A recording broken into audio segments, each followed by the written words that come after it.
Welcome to Brainfluence. I'm Roger Dooley. Today's guest is a kindred spirit when it comes to customer experience.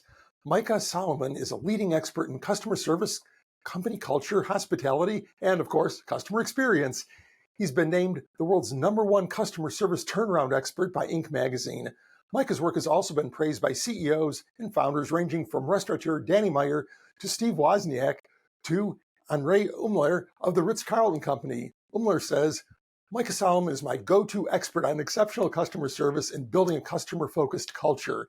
We've talked about Ritz-Carlton's obsession with customer experience here before, so this is high praise indeed. Micah is a fellow McGraw-Hill author, and his new book is Can Your Customer Service Do This? Create an anticipatory customer experience that builds loyalty forever. Welcome to the show, Micah. Thank you so much for that introduction. I really appreciate it, Roger, and it's an honor to work with you. Well, glad you're here, and likewise. When I got your publicity photo, it had you wearing basically a cheesy Groucho Marx disguise. Now, I've gotten a million publicity photos from authors, but this is the first one that looked anything like that. And at first I thought, okay, what's going on here? Is this guy a joker or what? But then in the context of the book itself, it made a little bit more sense. Explain the disguise photo. Well, I'm glad that caught your eye. So, yeah, it's a little bit of a joke, but as I have gotten better known, when I do the current state analysis part of a customer experience initiative, boy, that was a lot of words, a lot of syllables anyway, my team and I need to check out my client's customer service, and it needs to be in an honest, candid way. So as they start to know me and they start to put photos of me by the valet stand or wherever it is, the bank manager's desk, I need to not look like I actually look here. So an extreme version of that would be Groucho glasses and a mustache, which is what I picture in the photo you saw. Right, that wouldn't be at all suspicious. It reminds me a little bit of reading the book by the New York Times restaurant reviewer who had to do something very similar, especially in such a closed world as New York City restaurants. She had a whole range of disguises, wigs, and everything else that she used. I guess you don't have to be quite that extreme, but still, it's interesting. Why, Michael, why don't more companies do this sort of mystery shopper test, whether it's their call center or their in-person experience or something else?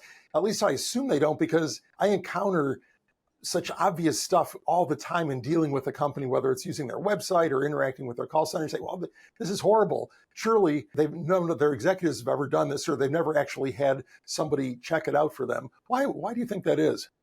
Well, I think the second part of what you said is what's true.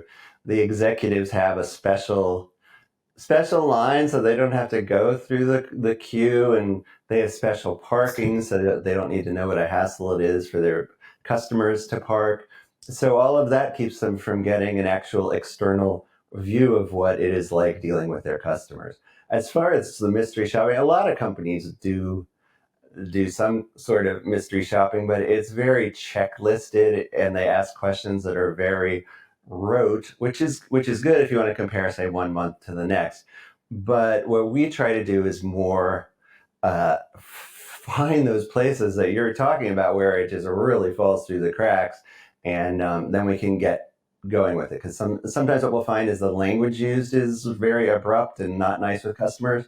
Sometimes, as you said, we'll find the wait times are a challenge, and sometimes it just seems like one hand doesn't know what the other one's doing. Yeah, it's unfortunate. And I think sometimes it's that they have an idea that this is a problem. It's just either that they don't know how to fix it, or they don't want to spend the money to fix it. Yes, we could reduce wait times in our call center if we had 30% more call center representatives, but wow, that'd be really expensive. So instead we'll put an annoying voice menu front end on there to slow people down a little bit. Micah, I think we come from sort of opposite ends of the customer experience spectrum. My focus tends to be on making things as easy and effortless as possible. That's kind of been my mantra. So from my point of view, Amazon's customer experience is near perfect. They never delight me. They never surprise me. They never make me feel like I'm getting a highly personalized experience, other than the ads that they show me from time to time. But at the same time, I am a very loyal customer of theirs. You're looking at kind of the other end of the spectrum, which is going beyond what is, say, a satisfactory customer experience and creating what you call an iconic customer experience. And that is not Amazon, I don't think, unless maybe they could fall into there somehow. But explain what you mean by an iconic customer experience. So, comparing yourself to Amazon, which in one sense we all should do, is a little bit like comparing ourselves to the moon launch. It's a level of experience that we're not going to reach, but we should always aspire to. So, I mean, where does Amazon surprise and delight? Well, in the astonishing, incredible shrinking delivery times, right? I mean, my goodness, they actually have a patent. This is true. I don't know if they got it, but they applied for a patent to ship things you want before you even knew you wanted them. So that's what's called anticipatory customer service. Now, what does it mean in real life for Amazon? It means that they pretty much know that Micah needs razor blades. Yeah, I did say this word. Micah needs razor blades every X number of weeks or months. And so they won't ship them to me, which would be annoying if I hadn't asked for them, but they will ship them to the nearest warehouse. So then when I think with my own free will that I'm ordering razor blades on the schedule that I need, they're like, we'll get them to you in an hour because they have them right here. So that's what's called anticipatory customer service. In more of our mere mortal type businesses, anticipatory customer service means delivering on desires that the customer may not have even expressed and may not even know that they want, or answering questions that they didn't even think to ask. And that's how you get to a level of iconic customer service by and large. Now, I do think that if you're Amazon and you're same price or lower than everyone else and you're dramatically faster than everyone else and you have fewer errors than anyone else, then that's a type of iconic service. No, I'm glad they meet your criteria for that, because I think you're right. They do offer something that's unique because they're so effortless, so easy, that they're really a pretty hard act for other companies to follow, although I think companies could do a better job of at least trying to emulate them. Most of the ideas in your book, Micah, revolve around your people, particularly your frontline people. Obviously, the leadership and managers count too. You're in Seattle, I'm in Austin. I don't know how it is there today, but finding people in Austin to work those frontline jobs is very difficult. We have retail stores, restaurants that can barely operate with, simply because it's so hard to find people. I don't know if the situation is similar in Seattle, but I've read that around the nation, certainly in many spots, this is the case. How do you cope with this when you're trying to train people and build this really fantastic customer experience, but you're operating at 3/4 staff? Well, if you actually offered benefits from day one, if they knew you were loyal and you were going to lay them off the next time the economy goes a different way, if you paid them well, I think you'd have people lined up out the door. So it's a challenge with our current structure, which is that frontline people are treated the worst of anyone. When that changes, I think things will improve. But it is a real challenge. So what you want to do is make sure that the people that you have are well suited to the job. And that means they have the potential to provide empathetic customer service. Once you've done that, and there are ways to ensure that, personality assessments and so forth, once you've done that, then training is extremely important. I do offer very extensive customer service training, both traditional training live in person and also some very customized e-learning programs, which are, we aspire to even have the production values of like masterclass. So they're not like a drop ceiling and someone who's not really comfortable on camera. They are tip-top quality, because the reason is that we want people to know we take this seriously, and it's not just an add-on. It's not like safety third, customer service fifth, or whatever the reality is at a lot of companies. But if you just don't have enough people, you can get to chapter, maybe it's 8 in my book, The chapter order got moved around a few times. Let me see. Hold up. In the latest version of Can Your Customer Service Do This? It is chapter 7, technology. So you can use technology to build an anticipatory customer experience, also to help with a frictionless customer experience. And that's very valuable. When you introduce technology into a customer-focused business, ideally you want it to be, well, with the exception of self-service like Amazon, which is a different beast, you want the technology to be what I call below at eye level. So it's like you walk into a great hotel or even pretty okay hotel, and they can make eye contact with you, they can smile at you, and yet they are very informed because there's a whole terminal literally below eye level where they have the information on what rooms have already been cleaned and everything else that is necessary to serve you as an arriving guest. So that's a great metaphor to keep in mind, that the technology should be below eye level so it doesn't get in the way of your customer.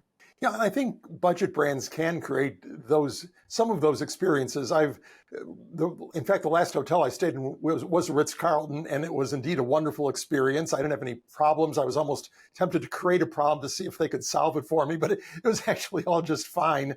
But a couple years before, I stayed in a Holiday Inn Express, where it's definitely a budget chain, not fancy. But when I got in, they recognizing my name was on like a little handwritten board recognizing me as a loyalty member, saying, welcome, Roger. And it was not highly personalized, but there was just enough there. I think there was a little note from the manager, again, Wow. sort of a form note welcoming me and giving me some snacks or water or something.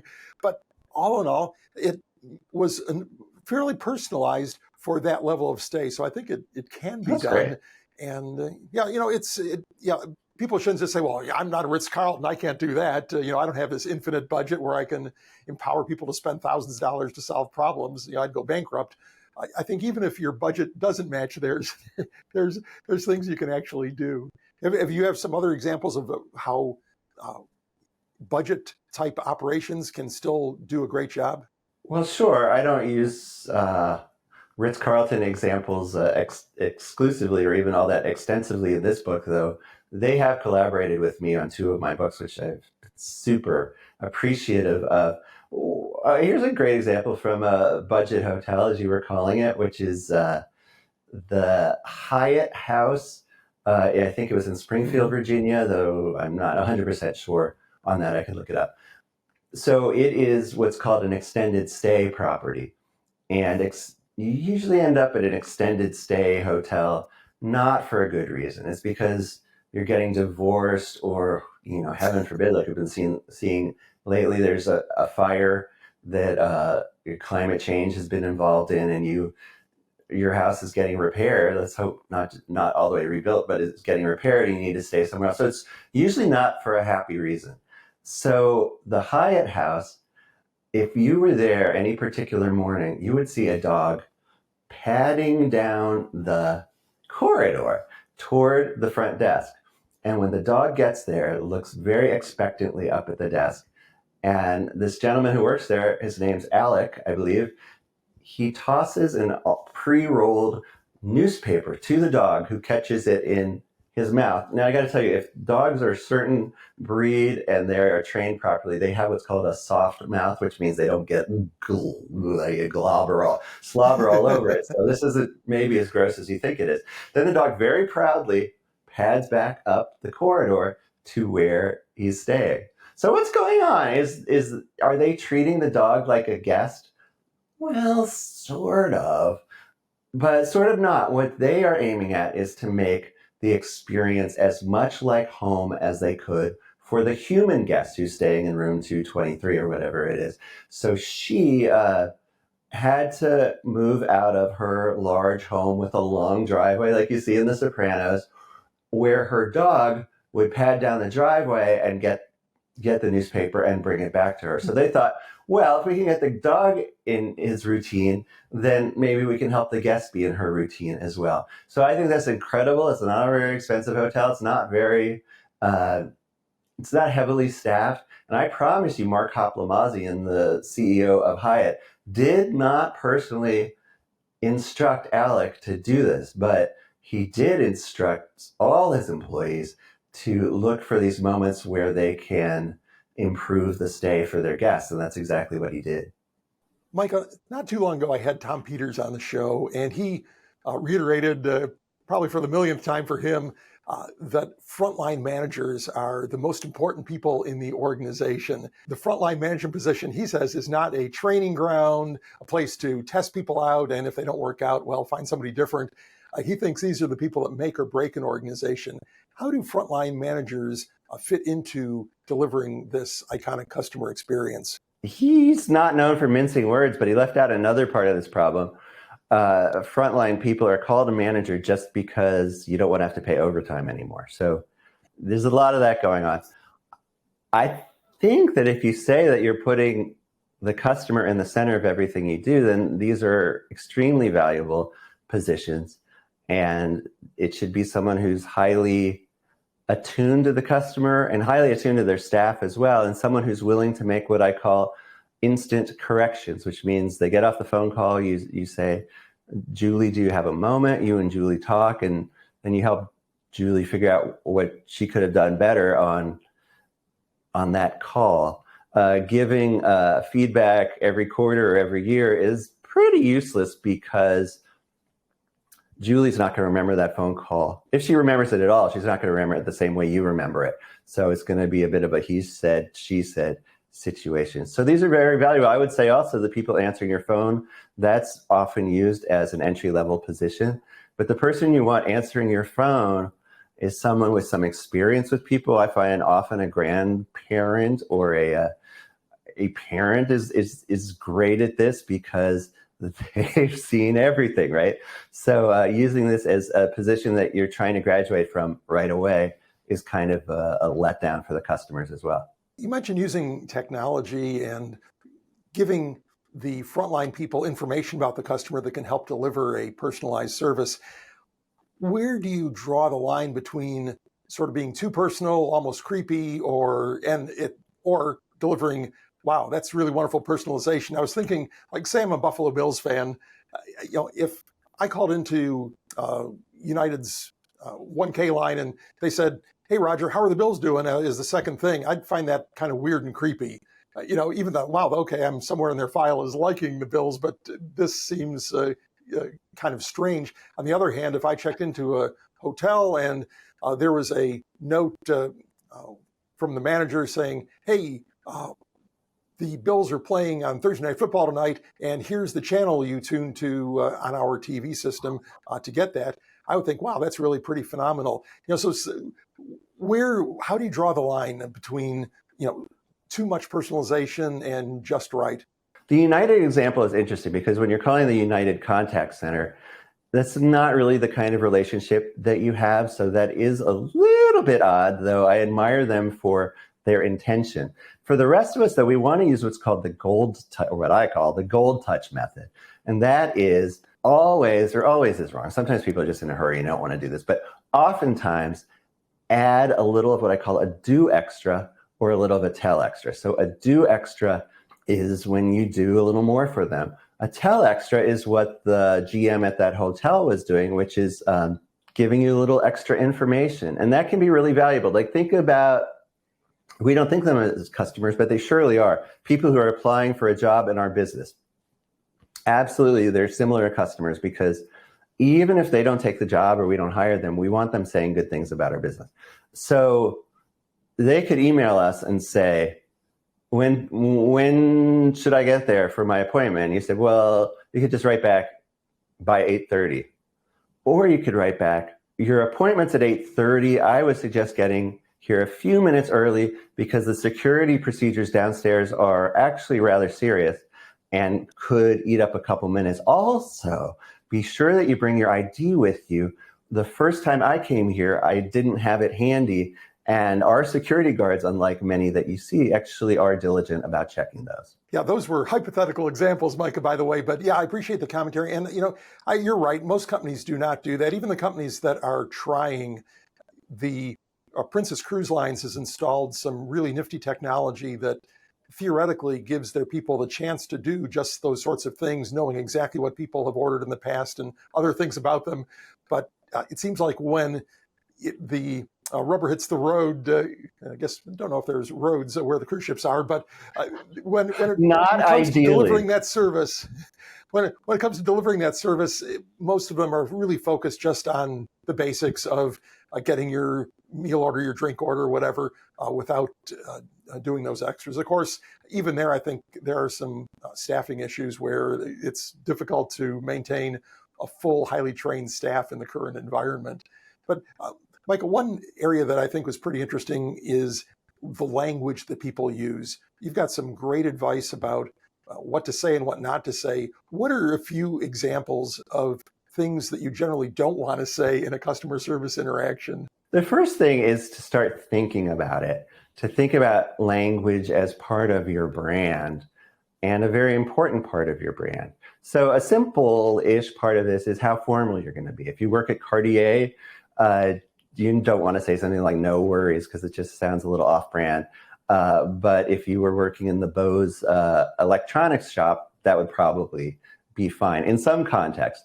Though that's actually one of the key things to try to stop saying is if someone thanks you, that's exactly the wrong time to say "no problem" or "no worries."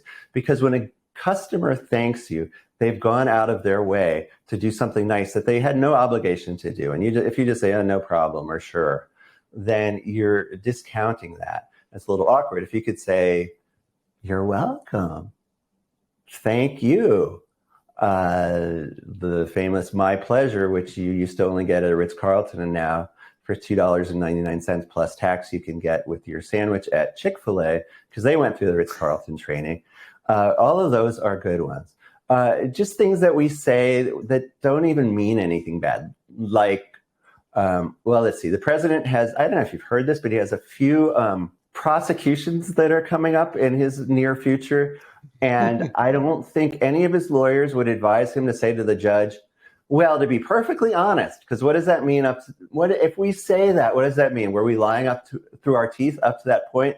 So to be honest, to be frank, this is what you hear all the time nowadays, to be fully transparent or full disclosure. All of those are ways of actually bringing in the question of your honesty where you probably don't want to. I have an employee,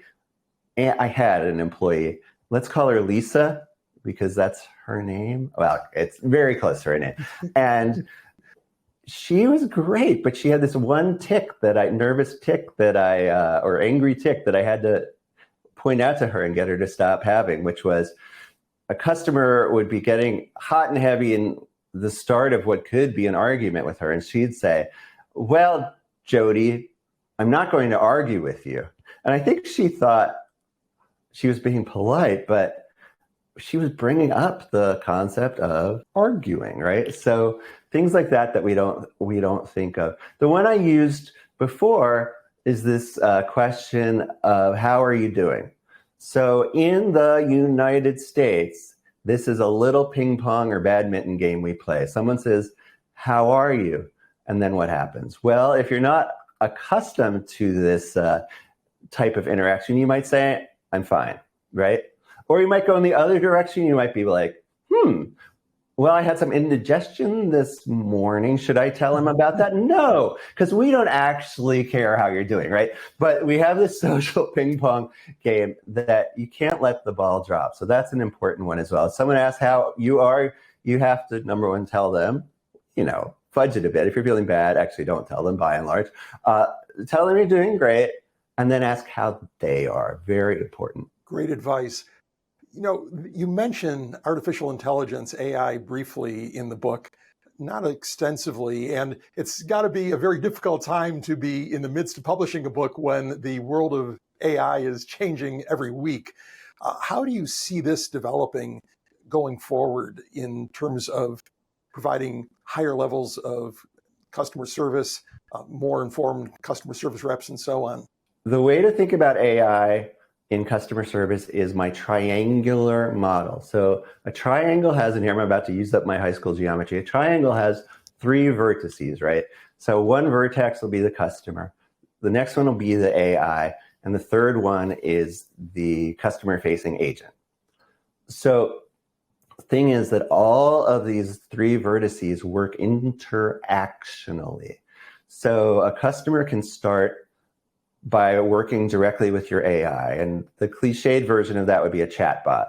But probably a less obvious example is if they come to the search bar on your website, which is probably powered to some extent by AI. I know mine is, even though, I'm just a small business that helps out large businesses, but I'm a small business. I still have one. My search bar is powered by Google, which is, we don't think about it, but Google, or as my mom insists on calling it, the Google, is the biggest AI purveyor out there. So you have this very intelligent search bar, and the customer or prospect can come to that and start using AI directly, even if they don't realize they're doing it. And that may be it. That might be all they need, is to work with your AI, either that way or through a chatbot. But if they need something more complicated, or they're ready to buy and so forth, then they will want to connect, not necessarily talk, but chat, message, email, or talk with your agent. The thing is, at that point, it's a mistake to think that AI is no longer involved. AI can be absolutely wonderful on the agent side, not by being an agent, but by informing the agent.